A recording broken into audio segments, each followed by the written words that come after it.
Welcome to Fun is Fundamental. Fun is Fundamental is a podcast for those who realize that the enjoyment of life is about having something deep in our souls which lights our fire. It's for those who maybe have lost that fire and feel like they are missing out on the pleasures of life. In each episode, I will share recent fun activities and focus on why having fun is essential for good health. I'm your host, Alenia, and I invite you to take this journey with me and join the pleasure-seeking movement. Good afternoon, Bob. How are you doing today? I'm doing great. Thank you for having me on. Oh, I'm so glad to reconnect. I guess first, do you want to tell the audience a little bit about yourself, your history, and yeah. Now you're asking. That's a big question. I'm happy. I'm happy to. One of the things when I'm 74 years old, and I guess the most important thing about me is that I'm 74 years old. I don't have a lot of regrets, and I'm a pretty happy guy. So, if I had to sum it all up in a nutshell, I guess that would be it. But it's been a long and winding road, starting with a kind of growing up in amusement parks, and hawking games and nickel pitches and hot dogs and cotton candy. I mean, since I was 9 years old, wound up somehow getting into being a lawyer, practiced criminal trial law for 40 years. I was working with a lot of mostly in Miami. It started in Miami during the cocaine cowboy days. Mm-hmm. And if you ever seen the movie Scarface, it was a real good representation of what things were like down in Miami during those days. It really was crazy. And so I worked both as a prosecutor and then finally kind of working with the mob for 8 years. And then I ran into some little trouble with them. Well, it wasn't really trouble. We just came into a difference of opinion about what they were asking me to do and what I was willing to do, and wound up moving to North Carolina. Okay. Yeah. Get out of Dodge. Get out of Dodge. And we shook hands. Johnny told me that it was sometimes a man just has to move on, and never heard from them after that. Okay. And came here. In the meantime, there was a pretty big change in my life. My folks grew up kind of non-theist. I wouldn't say atheist, but God or religion was just not a part of our life, because all of our ancestors had been wiped out in Europe, either by the Nazis or the Bolsheviks or other warring factions. And they came to the conclusion there really couldn't be a God. But along the way, while I was steeped in my arrogant, aggressive mob lawyering, I came into contact with a 72nd generation master from the Shaolin Temple who taught me Taoism, and changed my life. It really did. And by the time I got to North Carolina, my life was all about public service, became a public defender, and finally went back to school, got a master's in social work so I could work with my clients a little more holistically, and finally got into meditation about 25 years ago. And about 15 years ago, committed to the very, very stringent 2-year process of being trained as a meditation teacher in the classical sense. I've been teaching meditation ever since. Wow. I retired from the law in 2015, got hired by Elon University to teach the undergraduates business law. But over the years that I've been there, I've kind of been pushing them to kind of change the culture of the university to be more mindful, and because the health initiatives that they have and physical fitness initiatives that they have, how helpful that would be. And I'm so happy that finally last year they approved a 4-credit meditation courses that I'm going to be teaching. So I'm really excited about that. That's awesome. Yeah, congrats. Thanks. So how long ago would you say like your path towards, Taoism really, how long ago was that really started? Well, it was 1930. Well, I was 1932. I was 32 in 82, Okay. 85. And I studied from 82 to 90 for 8 years with Master Ni and his disciple George, who was my therapist. So I was kind of double dipping there for wisdom. Okay. So so that's how you met him? He was your therapist? Yeah. Okay. I like I said, I was pretty arrogant, and to be a little confessional, and I was going out with a lot of folks, shady folks, and doing some stuff, going out to these glass and chrome, disco nightclubs, because that was disco dancing days, remember? Sure. Yeah. Mid 1980s, and wasn't paying a lot of attention to my family, and things were going south for me. And I thought I was going to go into this business. It was going to make me $1 million, Mhm. and it was going south because I was going south. And I was seeing the therapist, and I by 32, the age of 32, I'd already paid off my house. So I was doing well financially, but Yeah. not well otherwise. And the question came up to make this business continue along, should I refinance my house? And I went and I asked my therapist, what should I do? What should I do? So he pulled out a little bag with some coins in it and started shaking the coins and throwing the coins and making mathematical computations, and then reached around and came up with a number. I think it was 72, and opened to chapter 72 and showed me the chapter. And wasn't 72, I'm sorry, it was 62. And he showed me the chapter, and the title of the chapter was Retreat.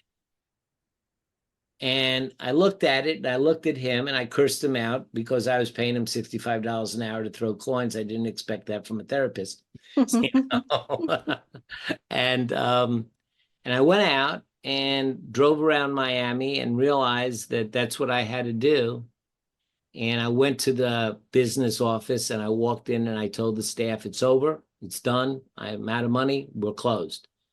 And I pulled myself out of the hole. I just pulled myself back. And I sheepishly went back to him a couple of weeks later and asked him what that was. And he said, well, that's the I Ching. And what's the I Ching? He says, it's a Taoist practice. What's Taoism? And then I found out that he was the English language editor for Master Ni Hua Jing. And so I, not having a basis in any kind of formal religion, I, you know, did not want to be forced to have to believe in things that I didn't believe in. But Mhm. Taoism doesn't ask you to do that. It just says, do the right next thing and don't worry about afterlives or anything like that. Here's just how to live a productive, effective, and efficient life. And what Taoism teaches you really is how to go with the flow in a profound and deeply wise way. Mhm. And so it was a wonderful teaching.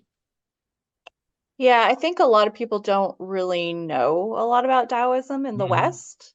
That true. So, yeah, just having like a little mini crash course in Taoism is good, for like those that are just like, I I don't know what that means, kind of thing. Yeah. Okay. So Taoism basically says this, that there are different energies. Well, there's yin and yang energy, there's the female and the male energy, and it's the interplay of these energies that create things. And when you think and yin is negative and yang is positive, but immediately we want to put a value judgment on negative is bad. It's not like that. It's just the poles of a battery. Mm-hmm. There's a negative and a positive pole of the battery, and you have to have these two poles in order for there to be a flow of energy. Okay. And so this flow of energy is mysterious, and we don't understand it, and we don't have a name to it, but we can see how it works. And we can feel it if we pay attention. So have you ever been in a situation, for example, where you have this brilliant idea and you want to share it with a bunch of people and nobody wants to listen to you? Okay, so in Taoism, we would call that a time of calculated waiting, which basically advises when nobody's listening, stop pushing and start thinking about a better way to put forward your ideas when the time changes and people will listen to you. Mm. Because Taoism is fundamentally based on the fact that life is cyclical. Day turns to night, night turns to day. And what we as human beings don't always realize is that good times turn to bad times and bad times turn to good times. And the proof of that is if you think about your life.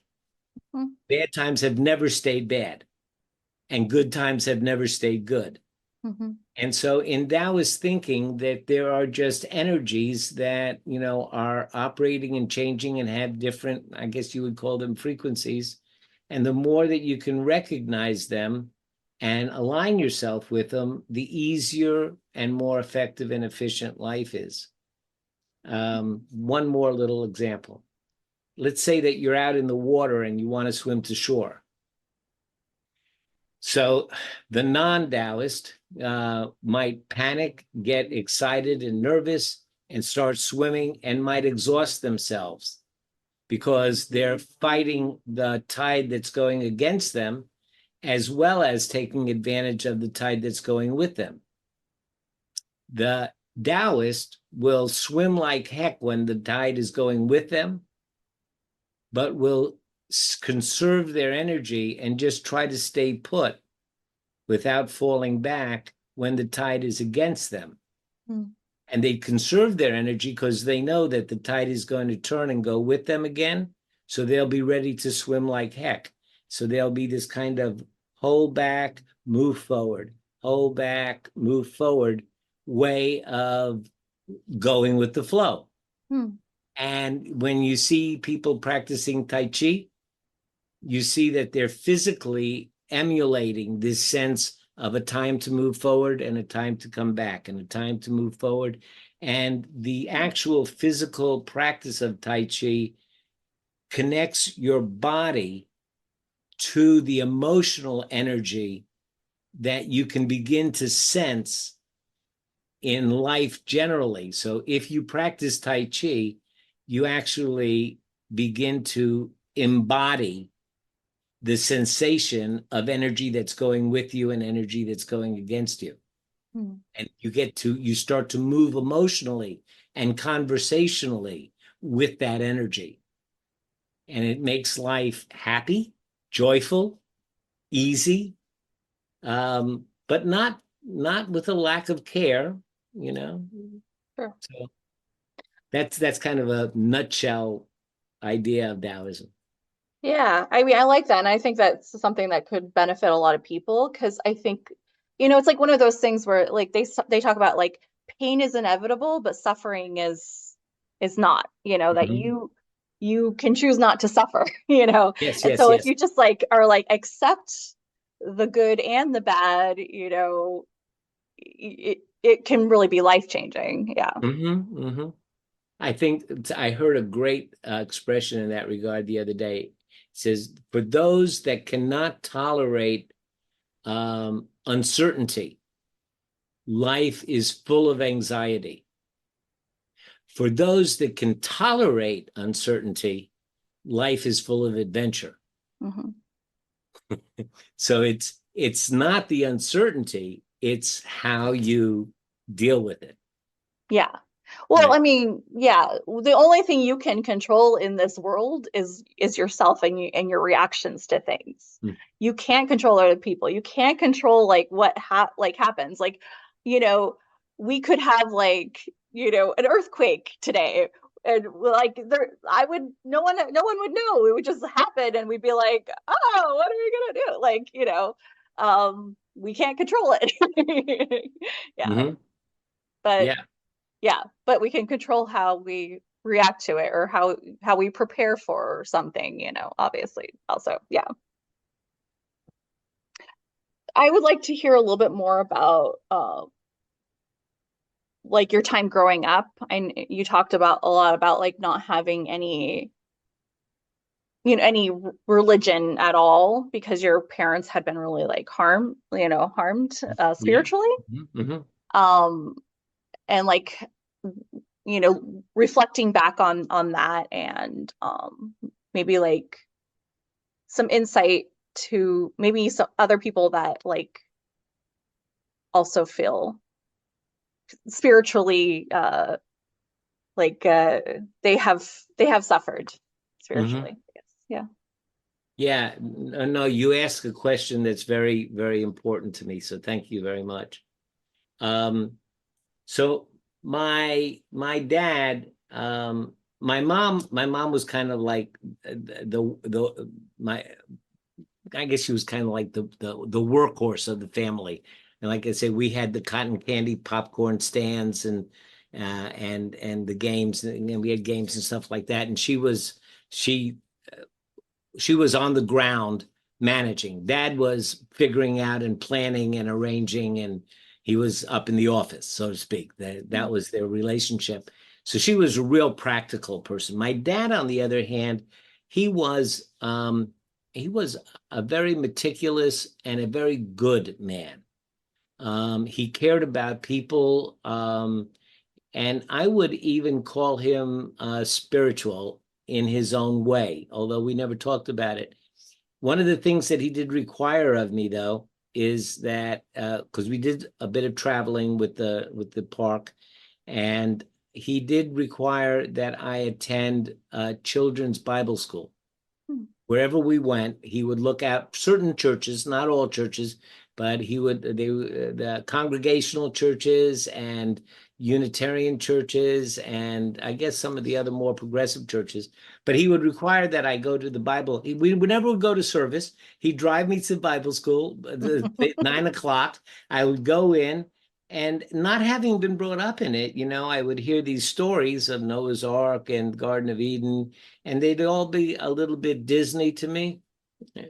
But there was one consistent message, and after I heard it a few times, I started to say, well, then I guess there must be something to it. And that was that there was this person, and we're talking about Jesus, that this person, this Jesus, loved me. And I heard this message over and over again. And although, I hold my dad up on a pedestal, and he was like, one of my great heroes, and my mom and all of that, they were not very affectionate. They were Eastern Europeans, and doing the job right was way more important than a pat on the head and the like. And so I guess for me, this undefined person that was up there somewhere, that loved me, was the balm, to my childhood pains. And when I started going to regular school in like the second grade, I was a chubby little boy, and back then you went to J.C. Penney's because they had a husky department, and that was the only place I could get clothes that fit me. And and the girls used to, call me cooties and make fun of me, and so I was bullied quite a bit. And I would come home, and my mom didn't know how to deal with my pain. But when I was alone, I could like look up at the ceiling, and I imagined this person up there telling me it was going to be okay. And so that left me with the sense that I was always protected. And it gave me a certain courage and a certain resilience, I suppose, that was just a wonderful thing to have. And so now, when I look out at the spiritual landscape, and I see so many people that have turned their back on the church, and have kind of thrown the baby out with the bathwater. All of the good and the teachings and the wisdoms that came to us over centuries through whatever, particular vehicle, it's all gone, and they turn their back on it, and that worries me a lot, because when I was introduced to Taoism, it became my northern light, and it built upon that love that I felt, and it gave me direction and purpose and changed who I was. And like I say, I'm 74 years old, and I have few regrets, and I'm really happy, and I owe it all to, these things that have happened. And I worry about the folks that, don't have a place, they don't have a sangha, they don't have a community, they don't have a church that gives them support, because staying and doing the right thing is sometimes complicated. Sometimes the choices are hard, and the temptations are great, and the amount of negativity that the world throws at us could drive us down a hole of conspiracies and stuff like that if we don't do something to build up and balance it out. Even I'm going on and on now. I hope you don't mind, but no, it's okay. Yeah, it's okay. But even brain science shows us that we have a left and a right prefrontal cortex, and this is accepted now, that if the activity over here on the right side of your brain far exceeds the left side, to a very, very high certainty, it can be predicted that you're going to be pessimistic, cynical, critical, negative, and go in that direction. And if the left side outperforms the right side, then you're going to be optimistic and hopeful and joyful and the like. And neurons that fire together wire together, and as the right side is stimulated, it becomes more and more active, and as the left side is ignored, it becomes more and more dormant. And that's what the world will do to you unless you take up some intentional activity to build up that left side activity. Whether it's jogging or singing a song, or standing and watching a sunset, or meditating as I do. Or now, my wife and I, we now found a real progressive church. She's a Southern Baptist Bible literalist, and I'm a Taoist Buddhist Christian. And we found a church that's big enough to hold both of us. And so we have a community that supports us in opportunities. People come up with an idea. Hey, let's start cooking meals for folks. Okay, and then 20 volunteers jump on board, and we start doing it. It's just cool, and again, it leads you to being happy. Yeah, definitely. Yeah, I mean, there's like part of me that's like, is times when I can understand people turning their back on institutional organizations, obviously. And then but obviously there are so many that are really open and loving and inclusive, and things like, and it's like, if you can find that kind of community, definitely, it's, we are not meant to be alone, obviously. No. We are incredibly social creatures, and loneliness, kills people. Like, it's deadly. And so, yeah, it's just like, I really hope that one way or another, people find community and find things that can be their northern star and guide them through a world that is not always kind or yeah, it can be, I mean, this world can be cruel. Yeah. Yeah. Yeah. The Buddha said that in order to, if you decide that you want to live your best life as your best self, I don't think he said it in those words. That's kind of modern stuff.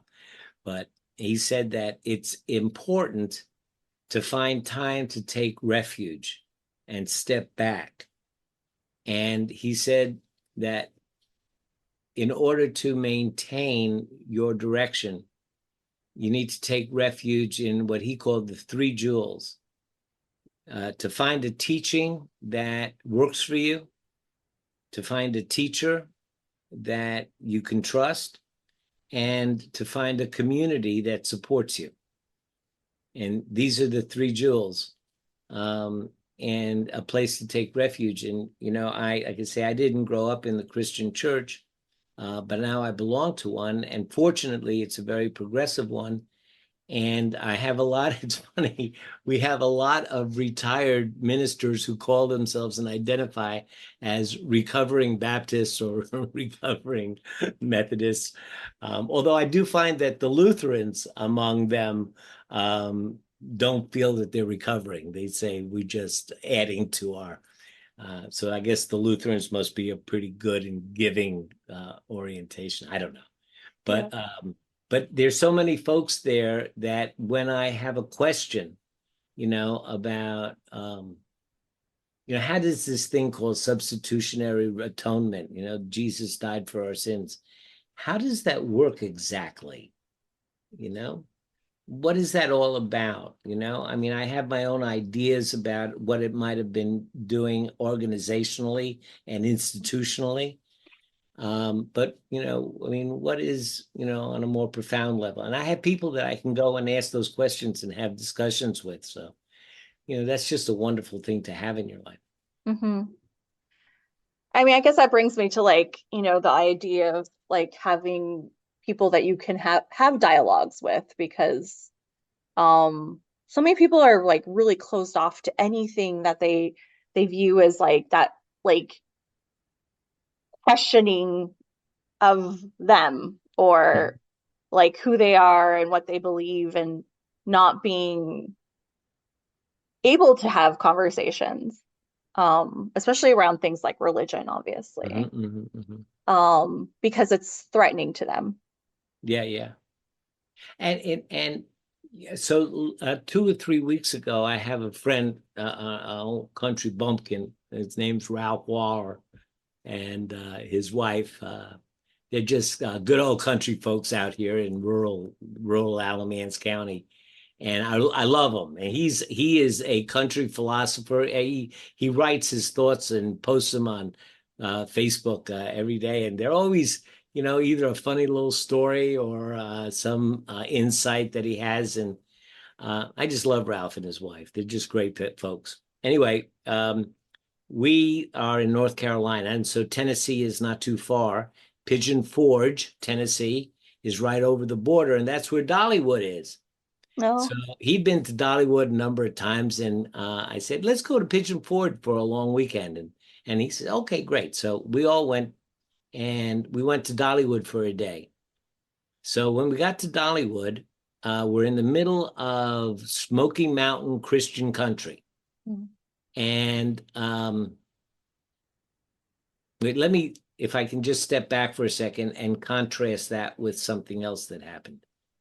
So just before that, a good friend of ours who works with us was doing fine, didn't feel like she felt so good, went home, and within 54 years old, within 2 years 2 weeks was in hospice. Mm. And died just recently, about a few weeks, 3, 4, 5 weeks in hospice. But when she was put in hospice, all of us were dumbfounded by it, and we decided to have a vigil on the courthouse steps. And one of our group got up to say something, and she started out by apologizing, said, what I'm going to say, is Christian, but Valerie was a person of faith. So, if this is not your thing, I apologize, but I just need to say it in a way that Valerie would appreciate it. And then she went on talking about our Lord walking with us and like that.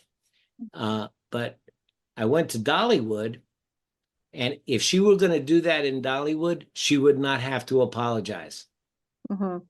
In Dollywood, everybody is homogeneous. They all are Smoky Mountain Christians, and they listen to gospel music, and they listen to bluegrass, and they all like the same stuff. And it was extremely white, and the only people of color that I saw were people who were serving. And it was very homogeneous, and everybody there was very peaceful and very happy. And it was very sweet, and it was very wonderful. And it was very beautiful to see people being with their people in their very homogeneous belief style, not having to apologize. And I can really get it that when they leave a place like Dollywood and they go out in the world and feel like this lady did, that they have to apologize for their faith, that must really hurt. Mm-hmm. And I get that. And at the same time, there's the other thing that has to do with diversity and equity, and how do you allow for people that don't have your belief system and the like, and how do you balance those two very, very important things? Mm-hmm. Feeling safe among your own people, and at the same time being open to allowing other people to have, their beliefs. Yeah. And it has been something that's been floating around in my brain now for a little while. How do you balance that? For sure. Yeah. Because it's beautiful. It was really beautiful to see the sense of safety and belonging that people had there. Mm-hmm. Yeah. I mean, I definitely would. I would like for hopefully someday for us to have a world where everyone really can have their beliefs. And not like I definitely don't feel like anyone should have to apologize for like having, Christian beliefs or Islamic beliefs or, any of their beliefs. As long as, obviously we're all living the golden rule, right? Like right, treating everyone like, because ultimately, if you look at most religions, some of them are saying the same thing. They have the same beliefs of like, how do we treat each other, Mm-hmm. And it's just like when we get into like the, what do we call it kind of thing, that I feel like that's, where the difficulties really arise, I guess. Yeah. Yeah. Oh, absolutely. Well, that if I can chat about my book for a minute, that's how the book came about, because when I met my wife, my current wife, I'm divorced once. She's a bodhisattva, a saint.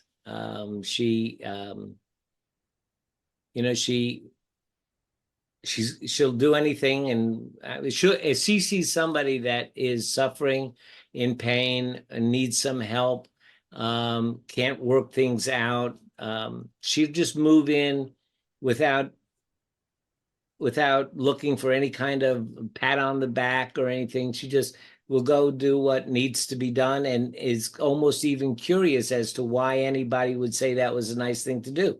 Because somebody was hurting, of course I'm going to do something. She's very detail oriented, which I'm grateful for, because I'm not. and the like. But she is a Bible literalist Southern Baptist, or at least a recovering Southern Baptist at this point. And when I met her, I mean, and even today, she believes that the Bible is an historical, inerrant document, and that's her beliefs. And of course, those are not mine. Mm-hmm. And so we had the ability to talk about what the right thing to do is and how to lead our lives. And we met completely together on that. But, our belief systems were so different. And that starts you thinking, because I had my perceptions about what Southern Baptists were, and she changed those. So, the main book, or what you might call, not the Bible, but the main book of Taoism is called the Tao Te Ching, which translates to be the classical book of the way of virtue. And it's 81 one-page chapters that pretty much hold all of the wisdom of Taoism. There's a really cute story behind how it came about. I'll tell you if you want to know. But what happened was, she was, I would want to offer something to her, and she was kind of resistant to it. And so what I did was I'd look, she would mention something, and I read the Tao's. I mean, I almost have it. I can think of, hundreds of quotes. And she would say something, and I was, well, that's like in chapter 32, where blah, blah, blah.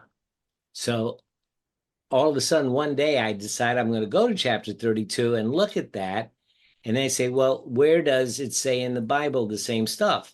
So thank you, Google. I go to Google and I say, what does the Bible say about humility? What does the Bible say about, washing feet? What does the Bible say about blah, blah?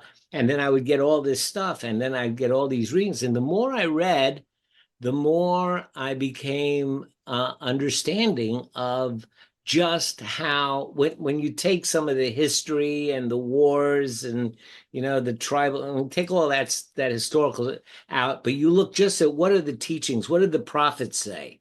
What do they say in the prophets? What are the teachings that come out of how to live your life? And there wasn't a hair's breadth of difference between them, not a hair's breadth. And so I started making little notes, and then I said, let me see if I can do a whole chapter. So I took a chapter and I reimagined it as a Christian meditation, wrote the whole thing out, and I read it to her, and she goes, wow, where'd you get that from?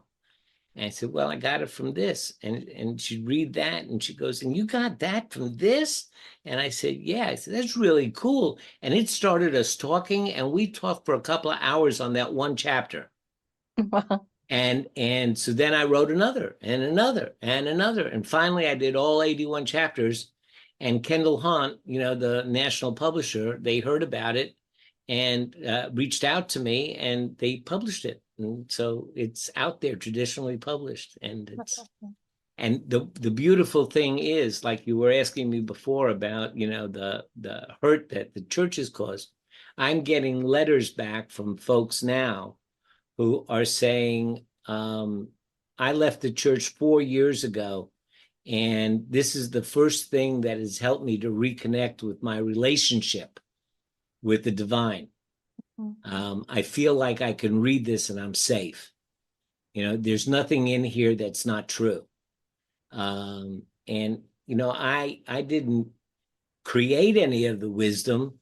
I just did this little, reimagining thing where, I just found stuff that matched. And then I guess the biggest trick was trying to match the cadence, and the feel of the Tao Te Ching to, what I was writing, but I was pretty good at it. And anyway, she reads it now regularly as a devotional, and we talk about it a lot. And there's a couple of Sunday schools that have picked it up and have asked me to appear, and it's just very, heartwarming for me to know that that thing which was given to me as a young child, which I hurt when I see other people losing that connection, that this is helping them reconnect.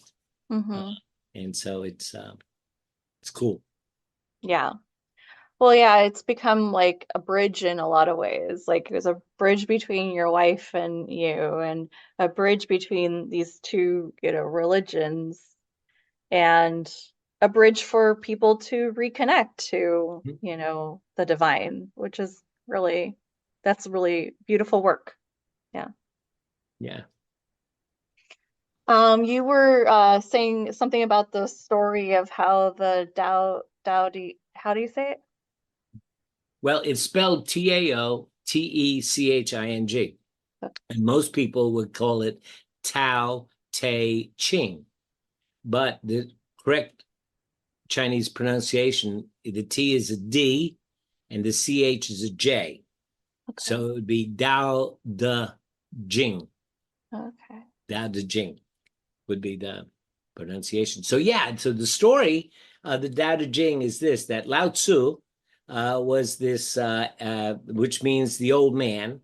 Lao Tzu was a librarian in the service of an emperor, and he was known to be one of the great wise sages. And people were listening to his advice and running the country on a virtuous and appropriate, proper way. But things started to fall into corruption and disrepair. And Lao Tzu found that as to go with the flow, the flow wasn't going with him anymore. And so when nobody's listening to you and you're not doing any good and people are actually beginning to use you in counterproductive ways, the best thing that you can do is go take a trip. So he left Eastern China and traveled all across China to Tibet. And there's a passage there to move and move into Tibet. And he rode a water buffalo, so he's always portrayed as riding on this water buffalo. And when he got there, as the legend goes, the guard said, "Oh, I know who you are. You're that wise guy, that Lao Tzu." Uh-huh. Well, you think you're leaving China. Well, you can leave China, but your wisdom can't. So you got to leave it all here. So according to the legend, and of course it is a legend, Lao Tzu sat on a rock with his water buffalo grazing nearby and wrote out all of the 81 chapters and handed them to the guard and passed over to Tibet, never to be heard from again. So that's the legend. We know that there really was such a person historically, just as we know that there was a Buddha historically and there was a Confucius historically, and all three of them, established three different schools of Chinese philosophy. I would say the Confucian, everybody was, how you mentioned suffering before? They all deal with desire and suffering. The Confucianist would say that the desires in us are so base and so destructive that we have to have a rigid set of rules in order to govern our behavior. And so most of the same wisdoms that are in Buddhism and Taoism are reflected in Confucianism, but they're phrased in rules. The Buddha took the same issue and he kind of said, so what we need to do is we need to become more familiar with our desires and learn how to become more non-judgmental and be able to adapt. And like you say, pain is inevitable, but suffering is conquerable. And he came up with the four rules, the four guides, and the Eightfold Path. The Taoists say, yeah, all that's true, but like if your problem is that if you are upset that salt is too salty, you're losing the point. The very nature of salt is to be salty. So, wow, man, get into the salt. And and so that's why the hippies, were all loving Taoism, because it was all, yeah, man, get into the salt, Sure. Oh man. Thank you for like kind of comparing the three, because I was like, as a Westerner, not really knowing like a lot about like the intricacies of them, just like I've heard of them kind of. Right. But yeah. Yeah. So, somebody wrote a book once, Why Christians Should Learn About Buddhism. Hmm. And I have my own answer for that. And this is what it is. The Western, Judeo-Christian ethic, it basically says that Jesus is our model. And if you accept Jesus in your heart, then by accepting Jesus in your heart, he will show you how to live a life. The only problem that there is in the whole Judeo-Christian thing, well, not the Judeo-Christian, the Christian thing, is that he only got to teach for 3 years. Hmm. And can we imagine what it would have been like if he taught the same lessons that he was teaching for 40 years? What would he have developed in terms of teaching methods? How many more parables would he have come up with? How much more of a guide of how to live life could we imagine we could have been heirs to?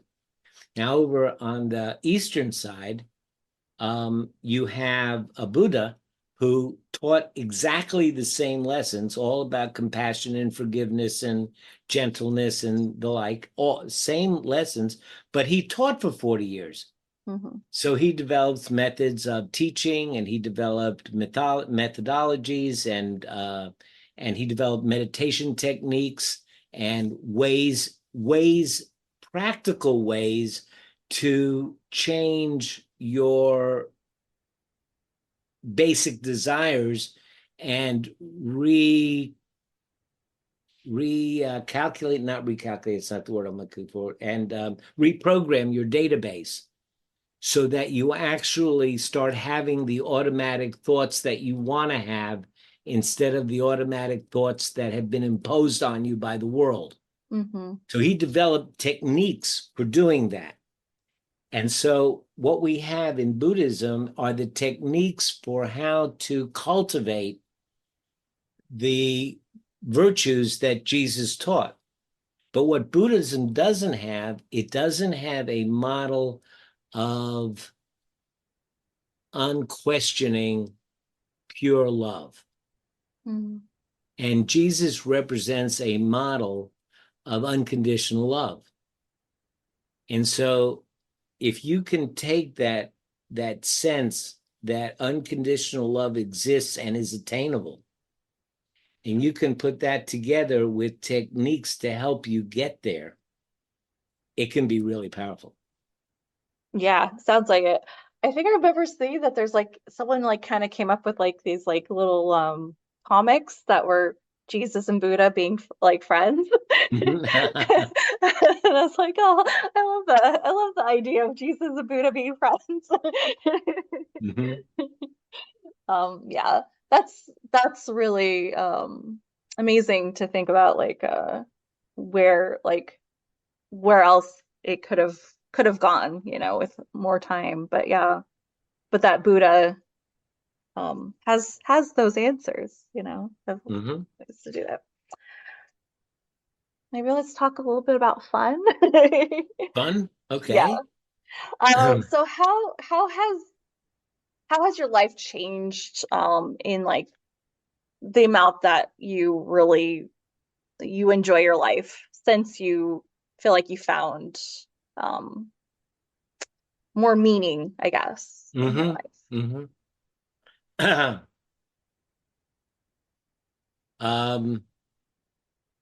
I would say that I feel like I am more open to awe. Um, I my wife says, like she says, "Oh, you're easy," because I cry at the drop of a hat. Uh, on my walls in my office here, I have my wall of heroes, and I keep adding to it all the time because I just see these awesome human beings that are doing all these incredible things, and I'm just open to that, and I think that came about from the cultivation of gratitude. You know, again, a lot of people feel like, well, I'm not, I mean, that's nice, but I have too much, I have too much stress in my life, and many people have misinformation about what meditation is, and the like.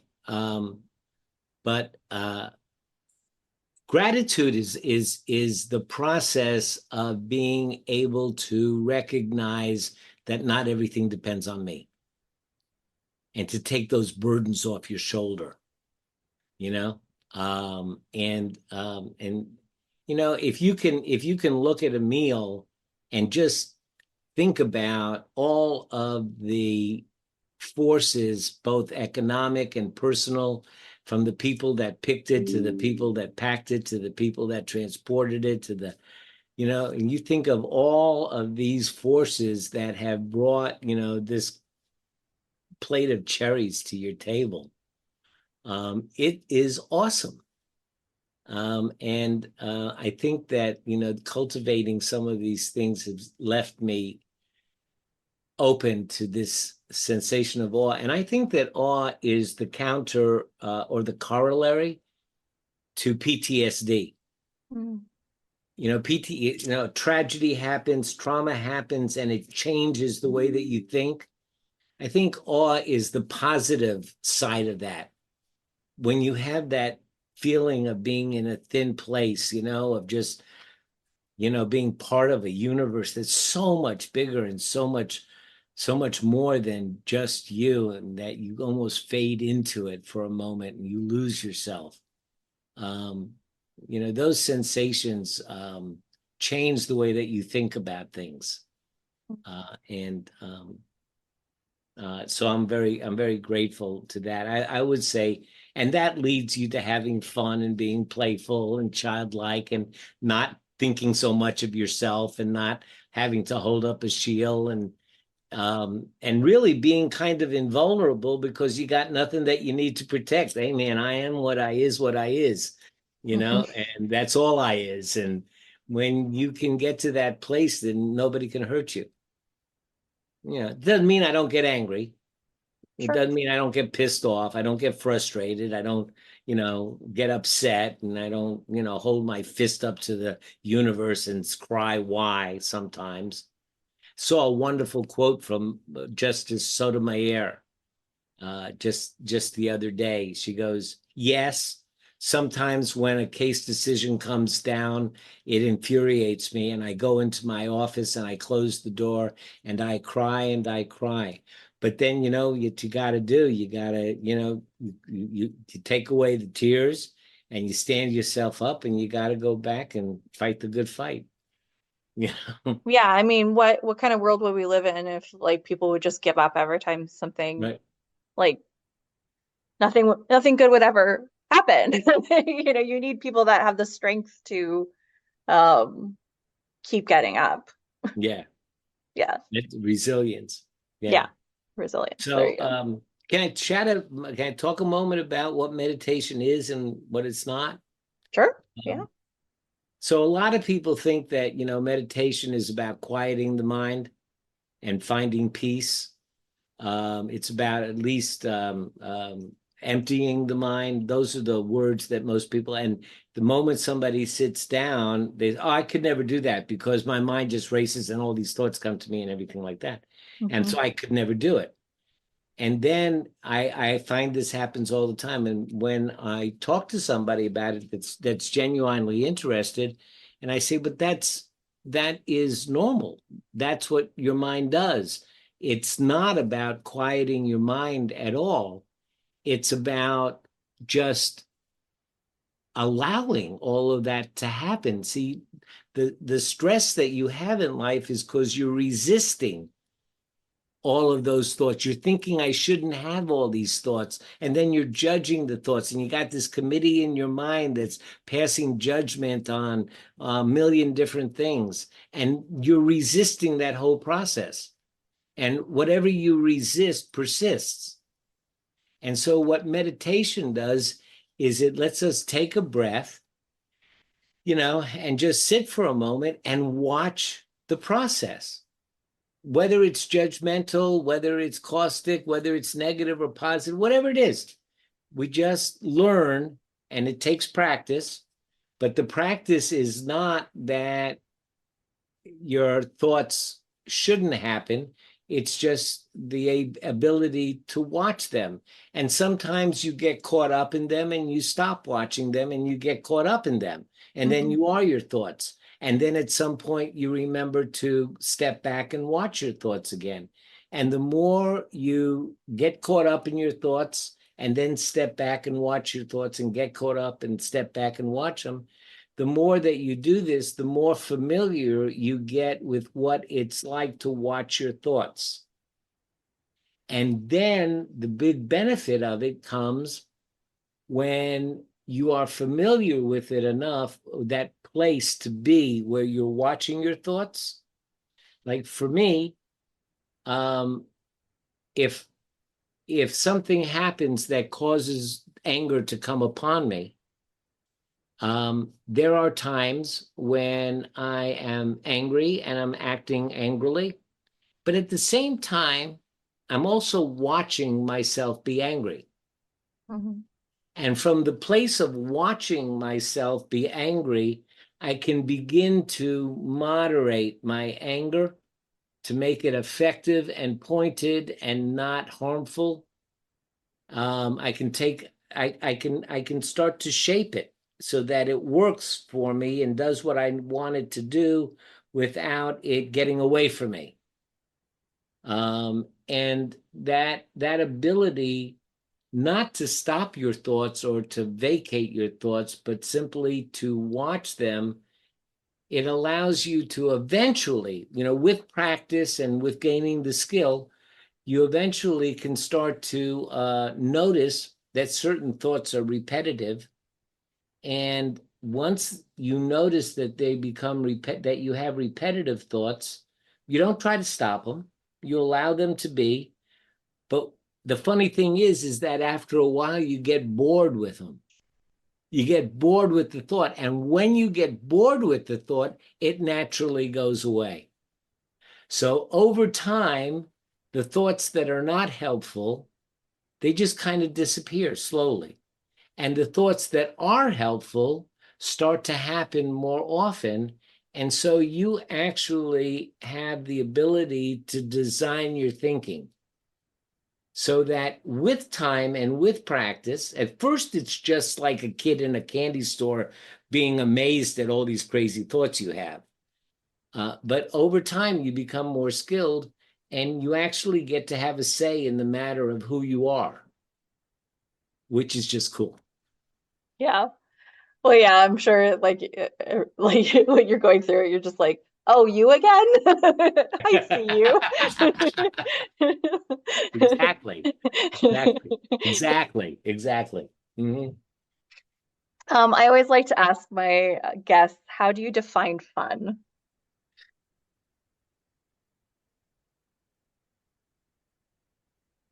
How do you define fun? That's a good question. Thich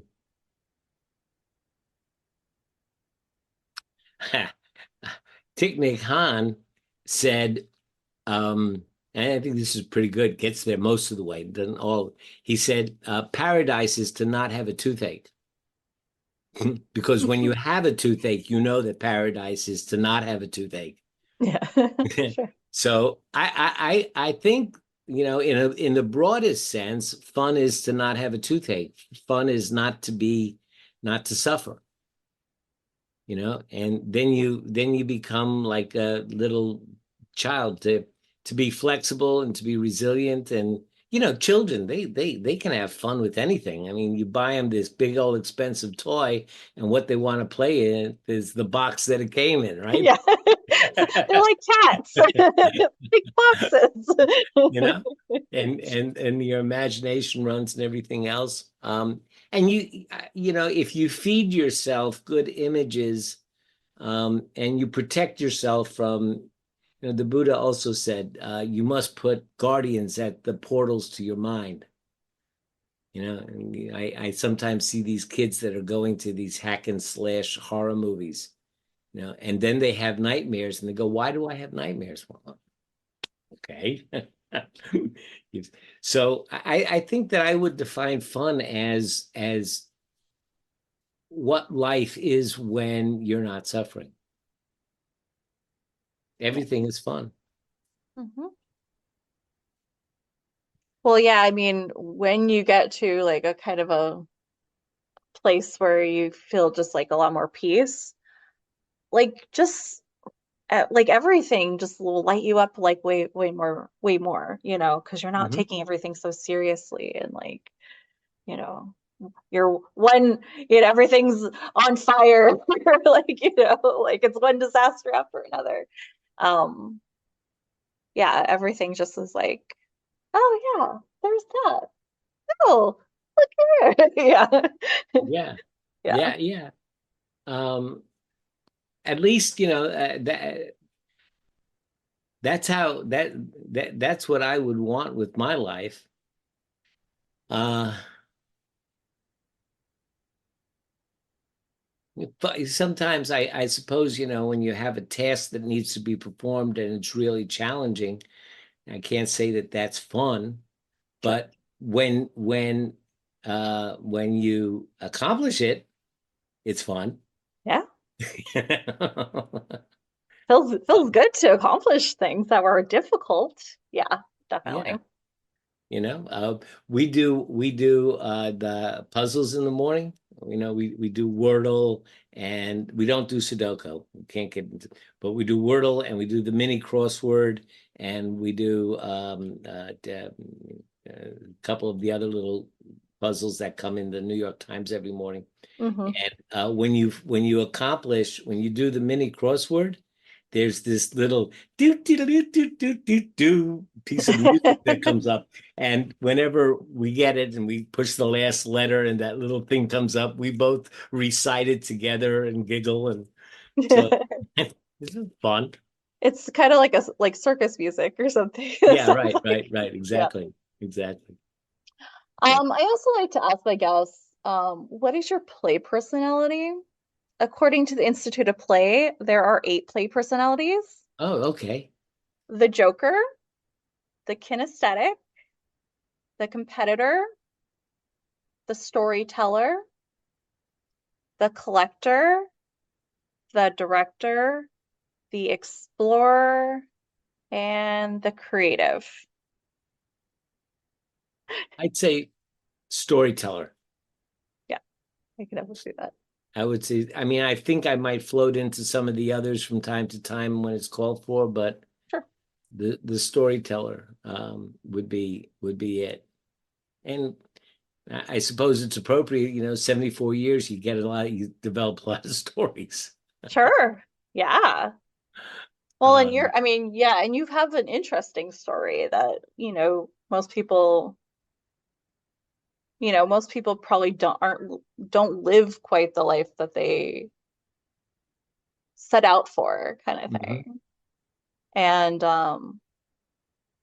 but you see, hearing your story, it sounds like you've really lived a great life, and you say you don't have much regrets. Like, that's wonderful.